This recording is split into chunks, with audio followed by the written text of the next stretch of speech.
It's Searching for Answers, and we're glad you're with us because we're searching our way through that prophet of the Old Testament named Amos, and we're getting into some particularly intriguing material now with him. So, as you get your Bible, whatever language or version is good for you, we will roll up our sleeves, dig into the text reverently but energetically, and get the message for our time today. This Searching for Answers program, the most important participants are you, the viewers, but we try to participate a little along the way too. Even though it's a one-way process, we do the best we can with it. Glad to say that Dr. Bernard Taylor is with us this evening as part of this conversation. Dr. Taylor is University Research Professor in Religion at Loma Linda University. Welcome aboard. Good to have you with us. Thank you. And Dr. Leo Ranselin, Old Testament scholar. New Testament. A New Testament scholar, but who works in the Old Testament. That's right. I do. We all do. And so, yes. Associate Dean in the School of Religion here at Loma Linda University, and glad you're on board with us tonight. My name is John Jones in the HMS Richards Divinity School at La Sierra University, and here we go. So find chapter 7 of Amos. We're right in the middle of the chapter, and we invite you to read along with us now, whatever version. You will find that the plot is thickening a bit. Amos has moved into report of a number of visions. Last time we talked together, we looked at 3 of his visions in chapter 7. One, a vision of locusts devouring the crops, a vision of great cosmic fire which destroys everything. Now, thirdly, a vision in verse 7, 8, 9 of the destruction of the household, the ruling house of Jeroboam, destruction of palace, and now comes a shift of moment. As we look at that, we take up in verses 10 through the rest of the chapter, 10 down through 17. And Bernard, read us through this, if you would, please. And then it's rich stuff. There's a lot there we'll be wanting to analyze. All right. I'm reading from the New Revised Standard Version. Amos chapter 7 and verse 10 and onwards.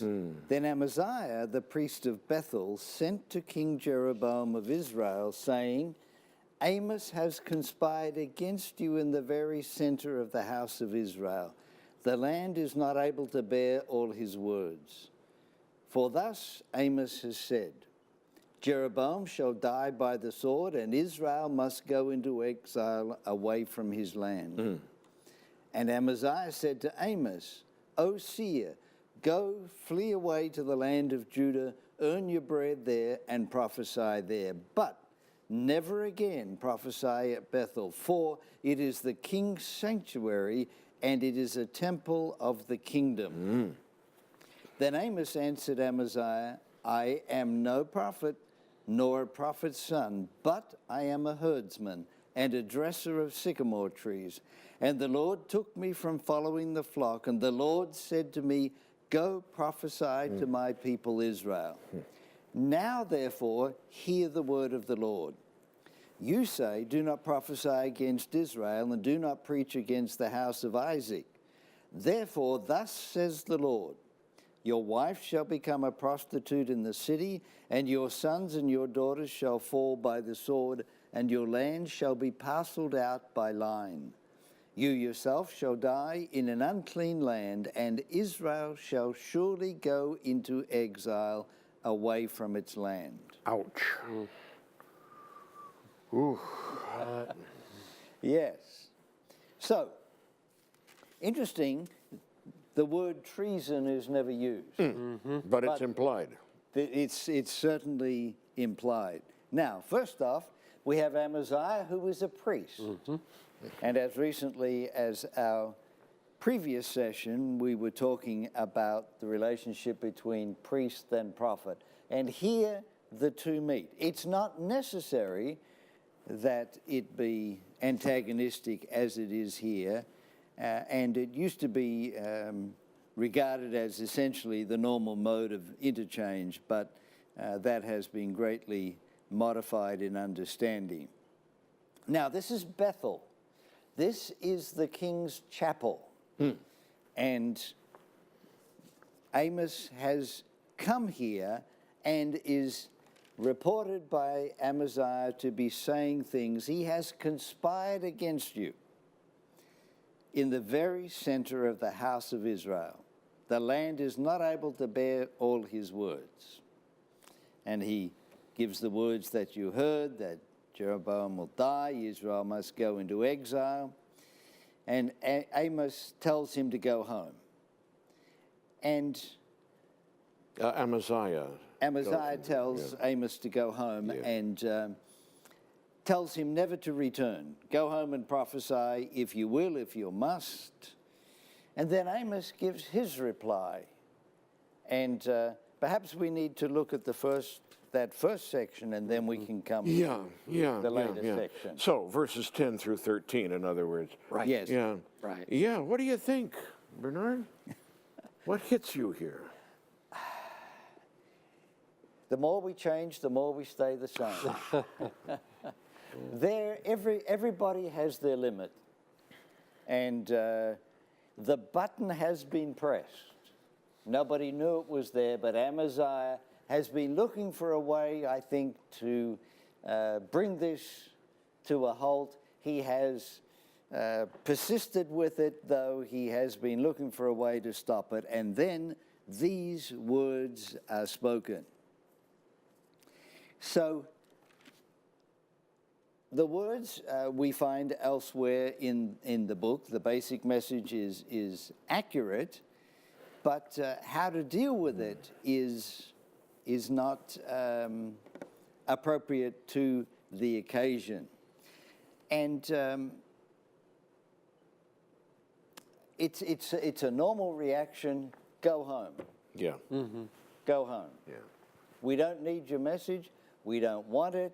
You are misguided.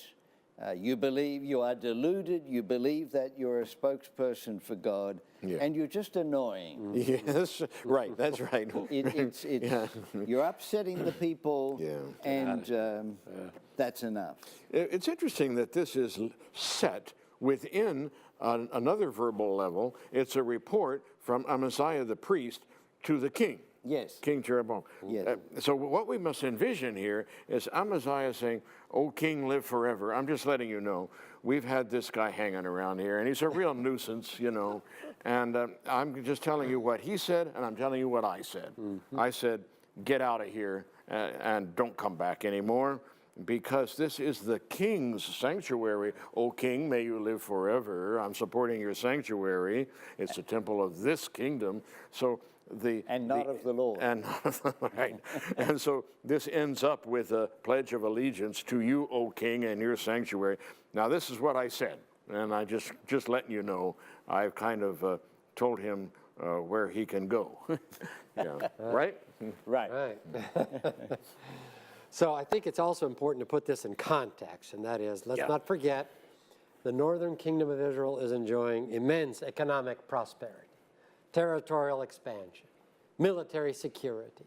Wealth has come to the royal house of Jeroboam, and looks like to the upper class of priests. Yes. And so they are enjoying things. They're performing cultic worship activities at Gilgal and Bethel, thanking God for this wealth and prosperity that they're enjoying. It's a cozy setup between the people and the king and the... Right. The priest is very supportive of the royal house. And here comes this crank prophet from Tekoa calling all of that into question and saying, no, folks, you are profoundly out of step with God's will. And Amos just takes them to task, and that does not go over well here in this temple in Bethel. And Amaziah, as we've just noted, says, please, just get out of here.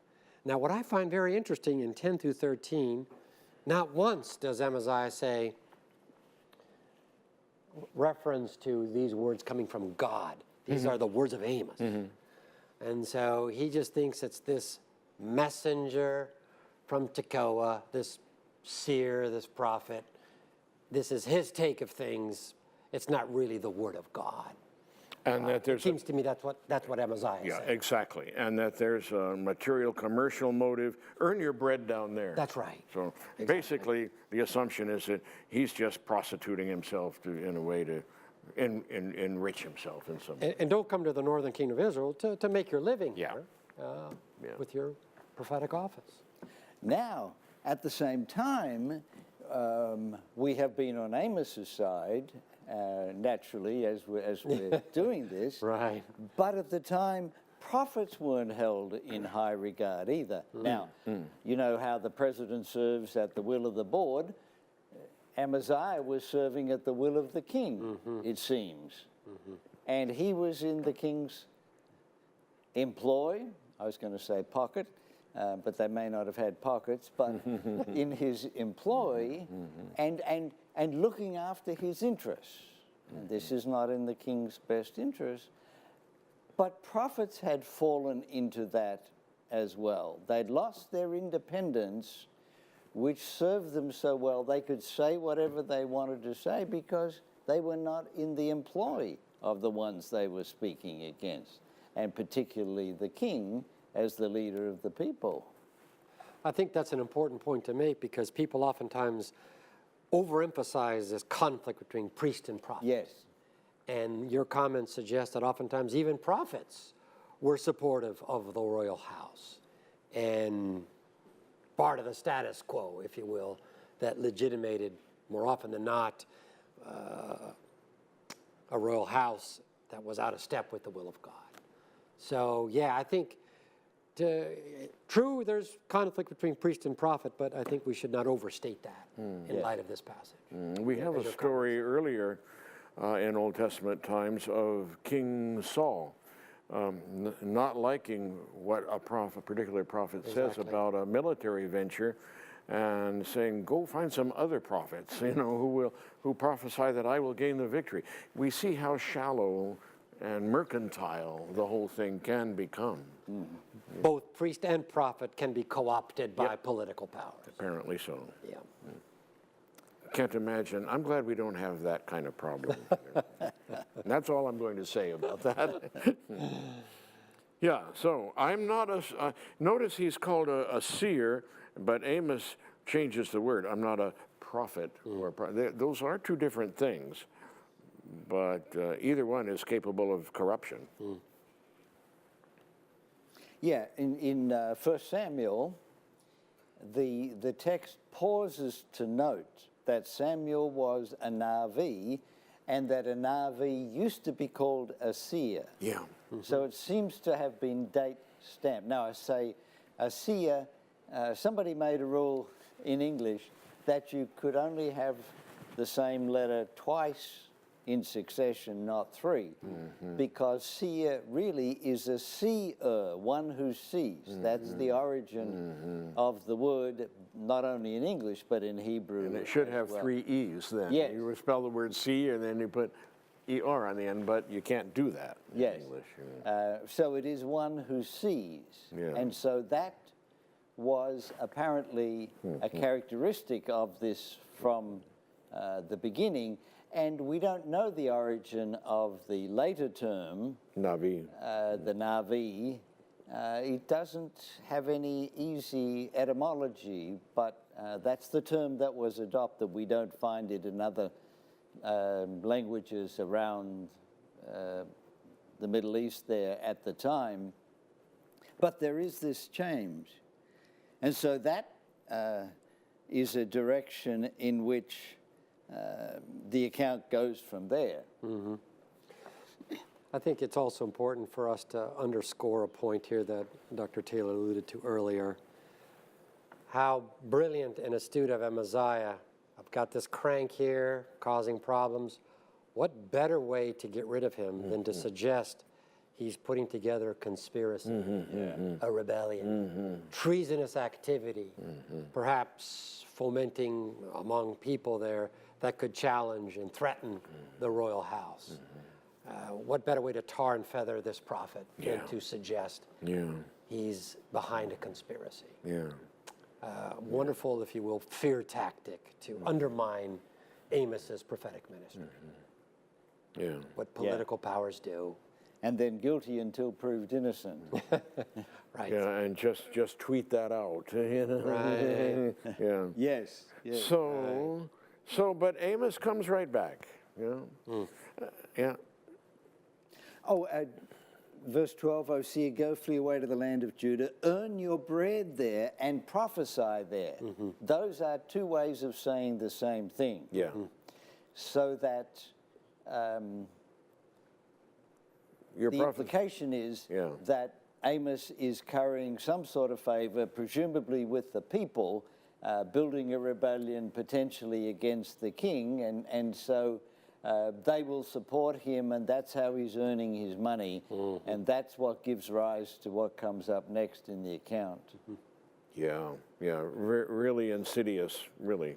And what comes through these comments also is the precarious and dangerous situation that Amos may well have found himself in, and having gone here to the king's sanctuary and prophesied the words that I he did. think if Amos had not had the conviction that God was sending him up there, he wouldn't have, he would have been smart and stayed home. Yeah. So this is clearly under the duress of a Right. divine mandate Right. somehow. Yeah? Yes. Yeah.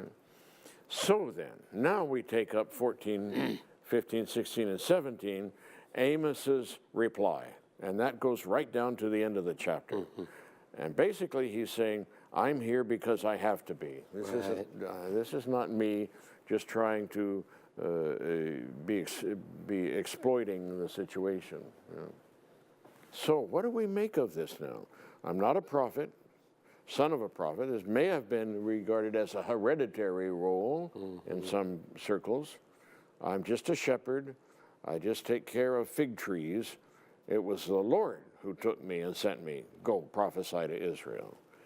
So you're not arguing with me, you're arguing with God. Yeah. What I hear Amos saying is, when he said, go prophesy there, he says, I'm not a prophet in the terms that you think of a prophet. Yeah. There were the guilds of prophets. You could go and study to be a prophet and find whether you had any gift in that area, poetry and verse and history and all of the things that were felt to be helpful to do that. And then you went out and you worked and lived and earned your way as a prophet. Now, some would prophesy to music. If they were paid, they would come up with a response, probably like the oracles, which were rich in double entendre, you know. Allusions. Yeah. What are some of the examples of that? No news is good news, those sorts of things. Yeah, right, yeah. And people would go away and ponder it. And in the books of Kings, we have examples of these sorts of people. And Amos is putting a sharp distinction between them and their professional learning and education and his position, which is apart from that. He doesn't put it above, but he... It's separate. Yes, separate. This is not to be mistaken for that. You can translate it as some of the versions do. I was no prophet, but I think he is at this time wanting to make a distinction. Not that I wasn't and now am, in which case would put me in with the ones that you were thinking about. I stand separate and apart from that. But I am a herdsman. And the Lord took me from following the flock, and the Lord said to me, go prophesy to my people Israel. So it's not my word, verse 16, it's the Lord's word. Right. Yes. And you've been making the wrong assumptions here. Yeah. Yes. And here's a sharp contrast where he says, go prophesy to my people Israel. And Amaziah had said earlier, do not prophesy against Israel. A dramatic contrast here drawn between priest and prophet again. So now let me sketch for you how this is going to turn out And that whole long verse 17 is a graphic picture of where things are headed, after all. And you can send me away, but let me plant a memory in your mind that you will soon see fulfilled. I suspect that those who were there heard when he said, "Go prophesy to my people Israel." Here is a word from the Lord, and the Lord is saying, "My people." Imagine in turbulent times like this, and you feel so unloved and uncared for, unappreciated. You're just a cipher to do whatever's done. You don't have any rights and all the rest of it. And this man comes and says, Yahweh said, "Go prophesy to my people, Israel." And he's been obedient to that. And now he is being misunderstood, but he came anyway, and he continues and is not going to be put aside. You're going to listen to this man because he didn't take the easy way out and leave and say, "Well, they won't let me do it." But he's staying there for Yahweh's people. And this is the God of the Old Testament that too many learn to fear. And these are the places where we see what he really was like. Yeah, this is not just between you and me, Amaziah, and Jeroboam the king. This is between God and God's people.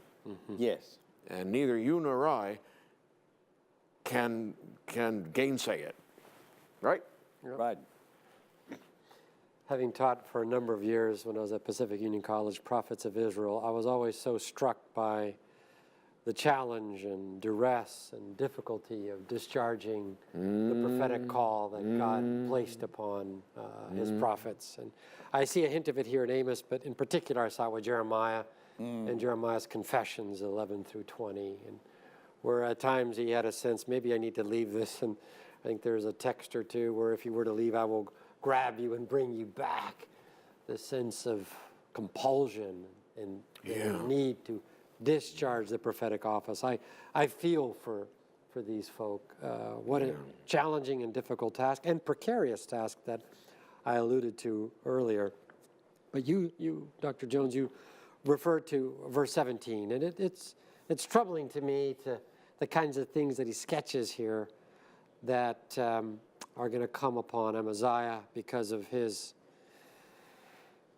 failure to grasp what's really happening, and how I perhaps see this with reference to his wife, his children, and what's going to happen to his property, and how he's going to die in an unclean land is maybe the notion of you've been granted this enormous responsibility to be Yahweh's priest, to lead out in the worship services, and you have in profound ways fallen so short of that. And so maybe this greater accountability and responsibility on the part of priests could be a reason to help me understand the severe nature of the punishment that's coming his way here. It's difficult to read, verse 17. We're not given the idea that Amos takes any joy in this at all. Oh, my, no. He doesn't. I mean, this is a heavy burden to bear and heavy message to deliver. And again, we've up to now end of chapter 7, we keep hearing exile. Exile. Yeah. And so Israel's corruption and sinfulness and depravity and being out of crookedness, if you will, with the will of God, necessitates, as we alluded to earlier, Yahweh bringing and raising up this nation to discharge and carry them out into exile. One of the flashpoints between the northern and southern kingdom was the southern accusation of the north as being an impure and unclean land. We even see this in New Testament times. Right. Yes. People from the south would walk around it rather than go through it. And that's not the case here. Indeed, Jeroboam is told, you will be exported out to an impure and unclean land where you will die. The implication is that this land of Israel, where you are, is clean and pure potentially. God is willing to count that within his embrace. And if it's not in God's embrace, it's your fault, not because of what the people down in Jerusalem are saying. So much resides on the shoulders of Amaziah the priest and of Jeroboam the king. They have some serious thinking to do here. Yeah, and that is the larger context in which this falls. And so, in many ways, as I see it, verse 17 is natural consequences, because the interests of the kingdom are not viable long term. And there is no sense of humility and the finiteness of life, protecting everything, enjoying what they have, and the treatment of the poor. All that we have seen going on here makes for a flashpoint in history, not a viable continuity for God's people. And if you want idolatry, then go into idolatry and experience what it's actually like. And both North and South get to experience that, and it's a life-changing experience.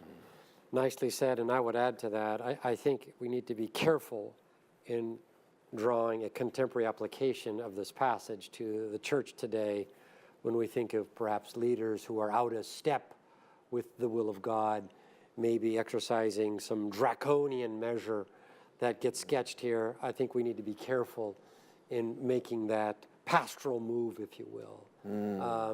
This is the nation of Israel. This is what God decided to do at this point in time. I think we need to be a little more humble in responding to situations that we find in the life of the church today in which leaders, if you will, are out of step. There's other ways of holding them accountable instead of the manner that Amos sketches here for Amaziah. Yeah.